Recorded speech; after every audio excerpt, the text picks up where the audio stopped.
Hey, what's up everyone? Welcome back to my kitchen for another video. I'm Derek from Simnett Nutrition, and today I'm going to be sharing with you 5 tips on how to reduce gas and bloating from beans and lentils. So a lot of people, when they start transitioning to a more whole foods, plant-based diet, end up eating a lot more of these foods. And when you're not used to it, it can create some uncomfortable side effects. So it's important to remember that some flatulence and some burping is normal. But if it is uncomfortable and it's excessive, yeah, that's not fun and it is not encouraging to eat these foods. But that doesn't mean that we should avoid these foods. They are super healthful foods, some of the most healthy foods on the planet in my opinion. So there are some ways that we can work around this, which I'm going to share with you here today. So before we jump into this, it's important to understand why these foods cause gas and bloating. So there's a couple reasons, but one of the main reasons, especially with beans and lentils, is due to a soluble fiber called raffinose. So this is an oligosaccharide, which just means that it's a bunch of sugars bonded together that is found a lot in beans and lentils, but it's also found in other foods as well, like Brussels sprouts, broccoli, cauliflower. A lot of us will know artichokes, sometimes being called fartichokes, and because they actually contain some of the highest amount of this raffinose. Humans actually lack the enzyme to properly break down this carbohydrate, and what happens is it passes through our gut undigested, ends up in the colon,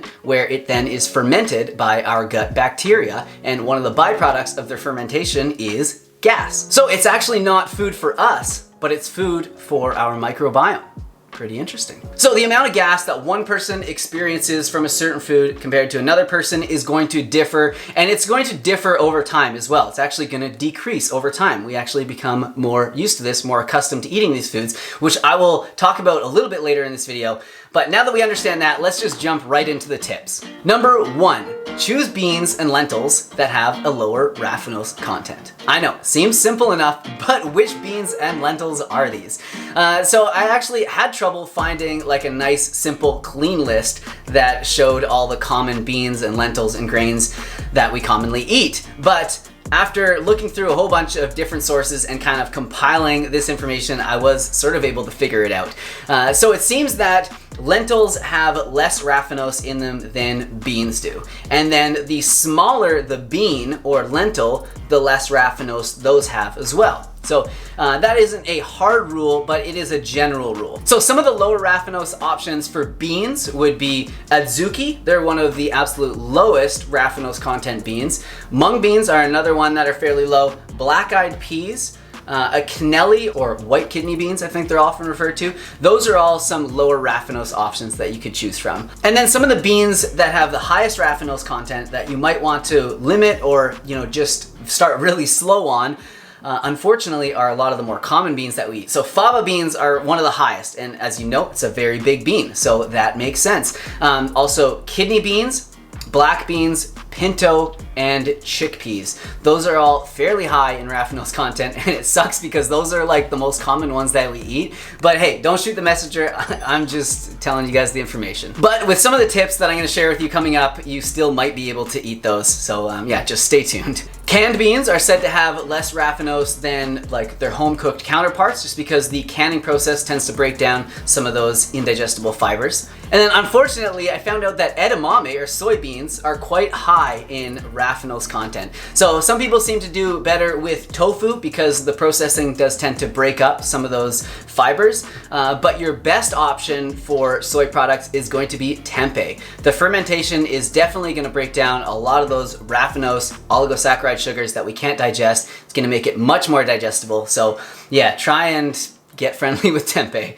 I found that whole wheat was actually quite high in raffinose content, which is interesting to me because that might be one of the reasons why a lot of people think that they are gluten intolerant or whatever, and it might not be the gluten, it might be the raffinose. Who knows? White rice is very low in it, but it's also very low in fiber as well, so that makes sense. Brown rice is going to be a little bit higher. Quinoa has a moderate amount as well, but most of those are going to be cooked off because these starchy fibers are broken down with cooking. Number 2, a good long soak. Soaking for 12 hours before cooking can reduce up to 96% of the raffinose, with most of the loss occurring within the initial 4 hours of soaking. So you want to soak it in quite a bit of water.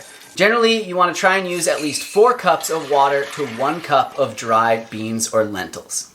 So what happens is the raffinose is actually leached out into the cooking water.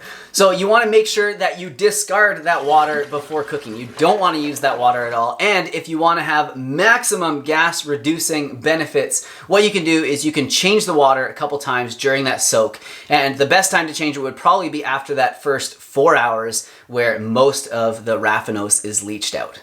You also want to rinse your beans and lentils after you're done just to get rid of all of it, and dehulling can actually help with the digestibility as well. However, I don't think that is a total necessary step. But if you do suffer from terrible gas and bloating, it might be something you want to consider. And another bit of cool information I found while researching for this is that beyond soaking, well, we know that if we soak something for long enough, or not anything, but like, seeds, beans and legumes, pulses, that they will start to germinate and then sprout. So research has actually found that germinating and sprouting actually reduces the amount of raffinose family oligosaccharides from these foods as well.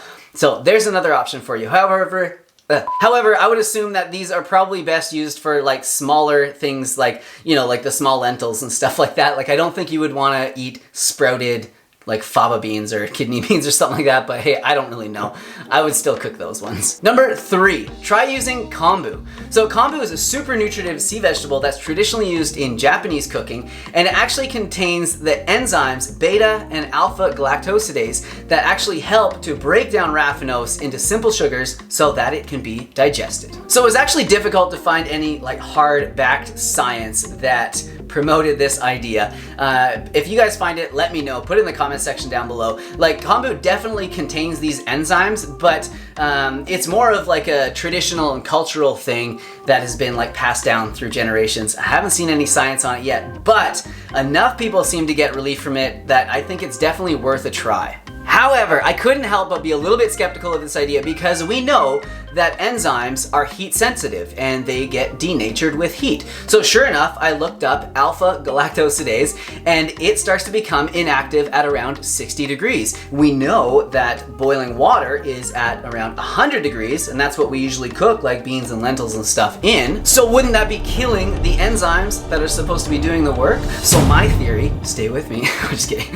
So my idea is that you put the kombu in the soaking water to allow the enzymes to live, do their work, convert some of the raffinose into the simple sugars, and then discard that water, then cook the beans or lentils or whatever it is. And it certainly wouldn't hurt to put a pinch of the kombu in with the cooking water as well. So I was actually curious to see if anyone else had thought of this or if it had been researched or anything like that, and actually did find some interesting information. So I found this study here, and where they didn't use kombu, they actually used a manufactured version of this enzyme. They found that the enzyme was so effective at reducing raffinose and converting it into simple sugars that it wasn't even detectable in the soaking water. So I think that's like pretty crazy. So it definitely does work. So you want to add the kombu beforehand. I know I'm going against tradition here, but this is science, guys. This is just science. So it's generally recommended that you use about a 4-inch strip of kombu for a large pot of beans, and then a smaller 2-inch strip for a large pot of rice or lentils. So if you're like me and you were only able to find it in flakes, I kind of measured it out and figured a 2-inch strip is about a teaspoon. So not only will this help with digestibility, but it will also add some great nutrition, especially minerals, and some flavor to the beans, lentils, or whatever you add it to. You should be able to find kombu in your local health food store. I know Whole Foods carries it for sure, and if you can't find it in either of those, definitely check like an Asian grocery store because they'll carry it for sure. Just be mindful, kombu is very rich in iodine, so don't go like eating sheets of the stuff. Number 4, introduce slowly. So it's going to take some time for our microbiome to adjust to this additional fiber intake. So you want to try and start out with about a 1/4 cup of cooked beans at a meal, and then slowly increase it from there as your body allows. And obviously, you probably want to start with some of the lower raffinose options if you are really sensitive to gas and bloating. So everyone's different. Some people are going to be more sensitive to these foods than others, but it does seem that after about 8 weeks, most people seem to go back to normal levels. But for some people that might take longer. So what are normal levels, right? Like how often is it normal to pass gas? And is it even normal to? So So yes, it's definitely normal. It's important to note that it is normal to have some amount of gas. And it's said that about 20 episodes of flatulence per day is normal. But I'm sure you guys are gonna have something to say about that. And if you're feeling brave, let us know your number in the comments down below. I've never counted myself, but I think 20 probably sounds about right. Number 5, pressure cooking. So this is going to be one of the best ways to reduce the gas producing effects of beans and lentils. And the nice thing is it can be combined with many of the other tips that I mentioned above. A study I looked at found that soaking, then cooking in a pressure cooker led to the most decrease in raffinose content of all the cooking methods tested. But the benefits don't stop there with pressure cooking. It also removes more of the anti-nutrients like lectins that can inhibit some absorption, leading to some digestive discomfort. It's also quicker, uses less energy. So yeah, seriously, if you're moving towards this lifestyle, you're eating more of these types of foods, I do strongly recommend looking into a pressure cooker like an Instant Pot. I've absolutely loved mine, use it way more than I thought I would, and the food that comes out of it always digests really easily for me, so hopefully it helps you guys. So there are my top 5 tips on how to reduce the gas producing effect from beans and lentils. However, I had a bunch more tips that I wasn't able to squeeze into that top 5, so I figured there's some here that deserve honorable mentions. So the first honorable mention has to go out to chewing. So I know this seems so obvious, and it's like, yeah, we all have to chew our food in order to swallow it. Well, you don't have to, but most of us do. However, most of us don't chew enough. So count the amount of times that you're chewing your food before you go to swallow, and I bet for a lot of us, it's like maybe 10, 15, maybe 20 at the tops.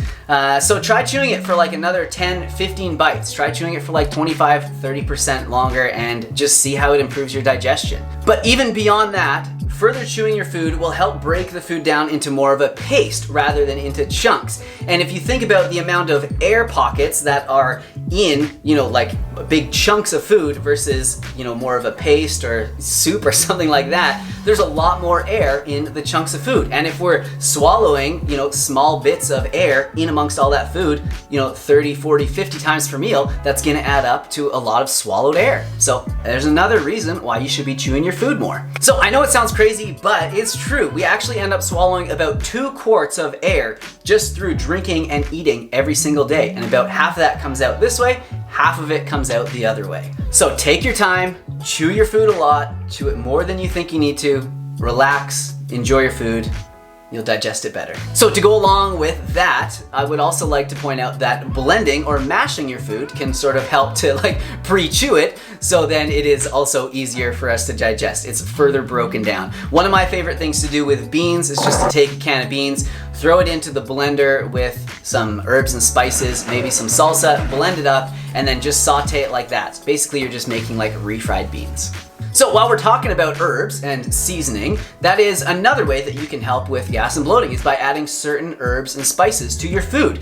So these aren't gonna actually help break down the raffinose because they just don't contain the enzyme in order to do it, but they will help with gas and bloating and like nausea, upset stomach in other ways. So definitely should be considered. Herbs that are known for helping with gas and bloating and upset stomach are often referred to as carminative herbs. So you could look those up on Google and find some that you'd like to put in your food. But some of the more popular ones are ginger, fennel, sage, thyme, garlic, cinnamon, bay leaves, turmeric is another one. So yeah, there's lots of herbs there that you could add to these foods to help with the digestibility. So I figured digestive enzymes at least needed an honorable mention in this. So while this isn't going to be a long-term solution, it can definitely help in acute situations. Like if you have like a hot date or you're gonna be in like a long car ride with a bunch of people or like a business meeting or something like that, these digestive enzymes can definitely help in those situations. So there's a few on the market, Beano being one of the most popular, Beanzyme being another one. Yeah, just make sure that they are 100% vegan if you want to keep it that way, but they definitely do work. And what's interesting about them is they actually use the enzyme that we talked about that's found in kombu called alpha galactosidase. They actually grow it on like a mold, which doesn't sound that great, but man, this works amazing at helping to reduce gas and bloating from beans and lentils. Of course, check with your doctor before you take anything like that, but yeah, it's out there for you, and let me tell you, it does work. So I couldn't go through this list without mentioning proper hydration. So this is going to help to improve our transit time, which means that food is not going to be in our digestive tract for as long. The longer the food sits in our large intestine, the longer it has a chance to ferment. So we want to keep that stuff moving through us. So being hydrated is really important. But you don't want to go and drink all your water like right at mealtime. You want to try and have your water outside of the time that you're eating. So beforehand, on an empty stomach, totally a great time to drink water. Afterwards, half hour after you've eaten, probably another good time. However, it's just that time while you're eating and then directly after, you don't want to just be chugging a whole bunch of water because it can negatively affect your digestion. Some sips of water, a cup or two here or there with your meal is not going to be harmful, but yeah, don't just like remember when you're eating, be like, oh no, Derek said I should be hydrated, and slam like 1.5 liters of water with your meal. It's not going to help your digestion. It's too late. Another honorable mention goes to cooking. So this doesn't necessarily apply to beans and lentils because we know we're cooking those, but there's other foods like the ones I mentioned, like broccoli, cauliflower, asparagus, that do contain raffinose, and it is broken down when we cook these foods. So if you do suffer from a lot of gas and bloating and you're eating a lot of these raw vegetables, you might want to consider cooking them. And then just really quickly, I just wanted to mention peppermint because this is so helpful with gas, bloating, upset stomach, indigestion, diarrhea. So it is a carminative herb. I could have included it in the other ones. However, I don't think anyone's gonna be like cooking their beans and lentils and stuff, in peppermint. That would just be weird. It'd be like cooking it with toothpaste or something. Ugh. So yeah, there's many ways that you could consume peppermint. There's obviously tea. This is probably the most easy way, but there's also capsules, tinctures, essential oils, all sorts of different stuff. So that's it. That is all I got on how to reduce gas and bloating from beans and lentils and a few other foods. I hope you guys learned something from this video. I put a lot of effort into it. I would really appreciate it if you could hit the like button. That'll tell YouTube I'm doing good work. It'll allow more people to see this video and to see my videos, and it'll help me grow. So I do appreciate it. So thank you guys so much for watching this video all the way to the end. Definitely leave your comments in the comments section down below. Is there anything I missed? Is there anything that has helped you? And if you try some of these and they help you, let us know in the comments down below as well. Subscribe if you have not yet. Thank you to everybody who has, and I'm gonna go eat these beans. See you guys soon with another video.